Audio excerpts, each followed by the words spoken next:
Cell. देखिए विद्युत अपघटनी cell क्या होता है, यह वह सेल होता है जिसमें हम विद्युत ऊर्जा को रासायनिक ऊर्जा में परिवर्तन का अध्ययन करते हैं, उसे हम क्या कहते हैं, विद्युत अपघटनी सेल का। अब विद्युत अपघटनी सेल का देखिए चित्र बनाएंगे।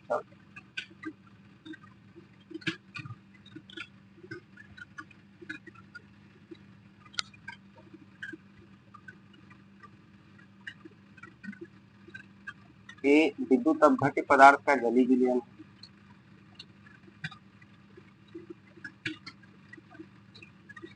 इसका निर्माण कैसे होता है, किसी भी धातु के दो क्षण, किसी भी धातु के दो क्षण को इस एक लवणीय विलयन में डुबो देते हैं, एक लवणीय विलयन में डुबो देते हैं, ठीक है। तो इसमें जो इलेक्ट्रोड होता है, इलेक्ट्रोड को बाह्य स्रोत बैटरी से जोड़, इसमें इलेक्ट्रोड को बाह्य स्रोत बैटरी से जोड़ देते हैं।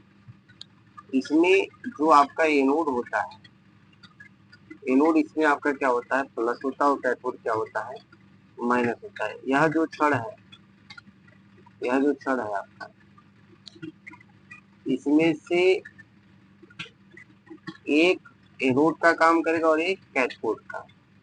यहाँ पर जो एनोड है वह क्या है, पॉजिटिव है, और जो कैथोड है ये आपका क्या है, नेगेटिव। जब इसको हम बैटरी से जोड़ देंगे, बैटरी से इसको जब जोड़ेंगे, ये प्लस सिरा है और यह माइनस सिरा है। जब इसको हम क्या करेंगे, बैटरी से जोड़ेंगे, इससे बैटरी से, तो इसमें क्या होगा, एक रासायनिक अभिक्रिया होगी। यह मान लीजिए विद्युत अपघट्य आपका क्या है, NaCl है, NaCl।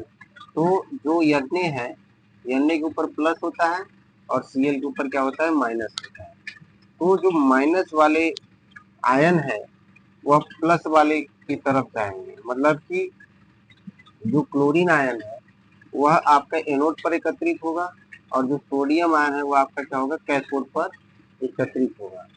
तो यह क्या है, यह आपका विद्युत अपघटनी सेल है। अब हम सब पढ़ेंगे क्या कि विद्युत अपघटनी सेल और विद्युत रासायनिक सेल में अंतर क्या होता है। देखिए जो विद्युत रासायनिक सेल होता है,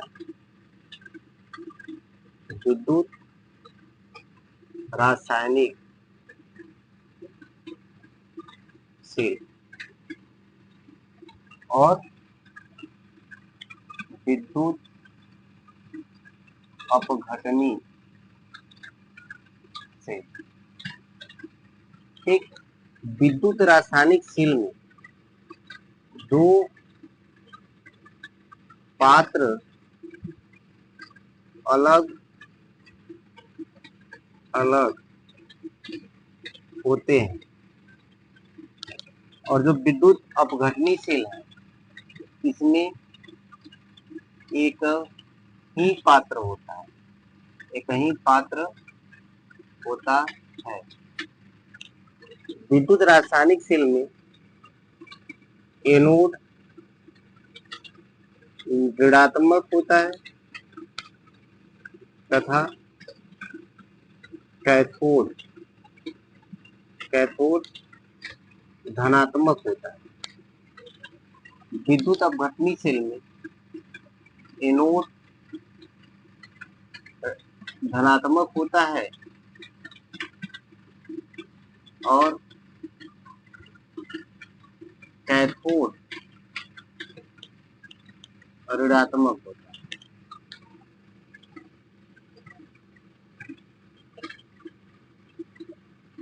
विद्युत रासायनिक सेल में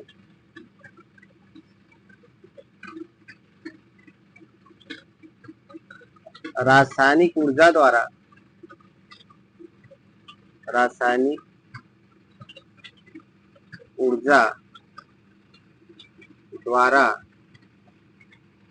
विद्युत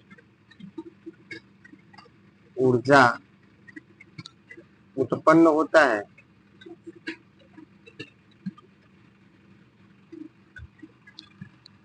विद्युत अपघटनी सेल में विद्युत ऊर्जा द्वारा रासायनिक ऊर्जा उत्पन्न होता है।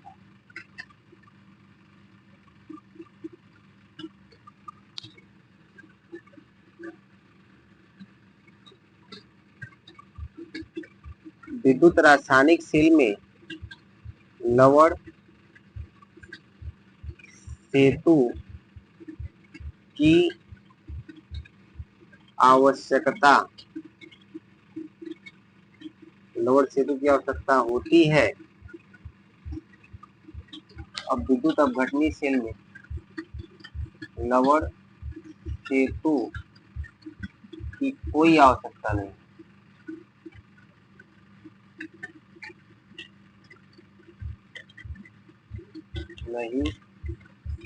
होती।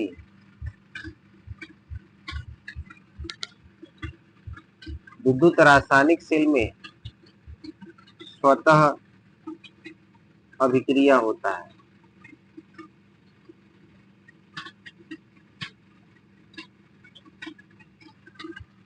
विद्युत अपघटनी सेल में अस्वतः अभिक्रिया होता है।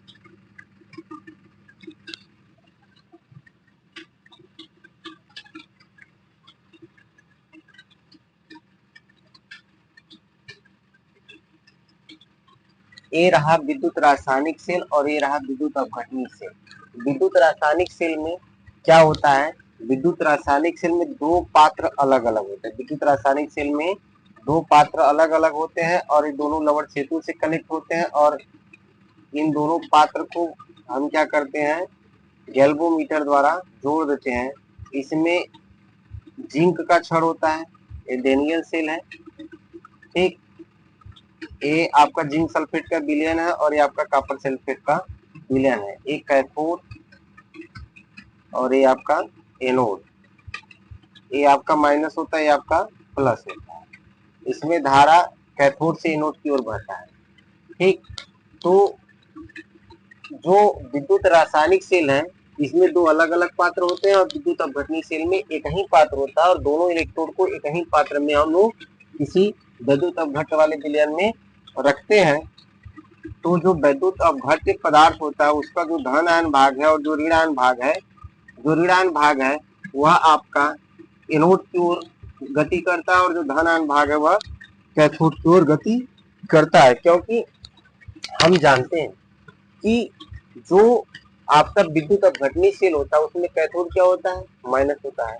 तो माइनस के पास कौन सा आयन जाता है? प्लस वाला। इसलिए जो सोडियम आयन है वह कैथोड की छड़ की तरफ जाएगा और जो क्लोरीन आयन है वह एनोड की छड़ की तरफ जाएगा। जो विद्युत अपघटनी सेल है इसमें एक ही पात्र होता है। एक ही पात्र में किसी धातु के छड़ को हम डुबो देते हैं और इसमें क्या होता है? किसी बाह्य परिपथ को पूर्ण करने के लिए हमको क्या होता है? बाहर से विद्युत देना पड़ता है जिसके द्वारा रासायनिक क्रिया होता है। इसलिए हम कहते हैं कि जो विद्युत अपघटनी सेल है, विद्युत अपघटनी सेल जो है विद्युत ऊर्जा द्वारा रासायनिक ऊर्जा में परिवर्तन का अध्ययन कराता है और जो रासायनिक सेल है वह रासायनिक ऊर्जा द्वारा विद्युत ऊर्जा उत्पन्न करता है। ठीक है दोस्तों, एक बहुत इंपॉर्टेंट टॉपिक है। ऐसे ही वीडियो को देखने के लिए हमारे चैनल को लाइक करें, सब्सक्राइब करें और शेयर करें। अच्छा लगा हो तो कमेंट जरूर करें।